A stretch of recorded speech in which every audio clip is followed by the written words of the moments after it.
The Pakistan Prime Minister Imran Khan said he will release a captured Indian pilot tomorrow as a gesture of peace. Let's get more on this developing story. We're now joined by our Bloomberg new managing editor for South Asia. He is Arijit Ghosh. Arijit, we were told many times that actually the fate of peace or the fate of war all depended on what happened to this downed pilot.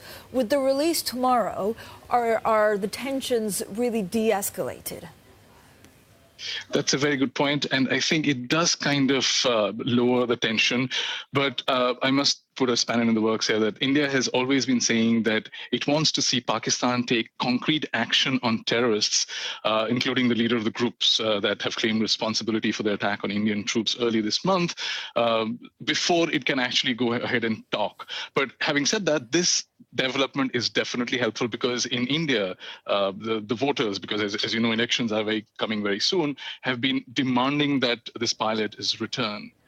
So this is very helpful. But to sum it up, it's a positive development, but we'll be naive to believe that there is a solution in sight yet. Arijit, when you look at both leaders domestically, so Narendra Modi is contesting a general election within weeks. If you look at Imran Khan, he's also facing a military that is seeking to assert its dominance. How does that play into peace between the countries? Very important question again, because another point to remember is that Pakistan is in a bit of a financial problem. It has very less foreign exchange reserves left. It has been going to the IMF and Saudi Arabia, China to get funds. So that must also be playing into what Pakistan is thinking about in this standoff. And as you said, military is a very powerful establishment in Pakistan, and whatever they decide does actually happen. Now, if the military wants to talk to India, then that would happen. In terms of India, Modi will use this to show that he's taking a tough approach, taking a strong approach towards terrorism and its backers. So that, no doubt, will go down very well with voters.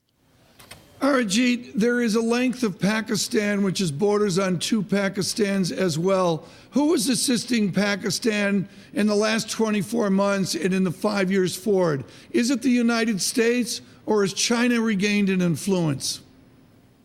China has definitely regained an influence. Pakistan calls China its all-weather friend. And as you know, China has been building these Belt and Road projects. Some $60 billion has been invested into Pakistan to build a road that goes from the seaport into China. So China has definitely been gaining a lot of traction in Pakistan.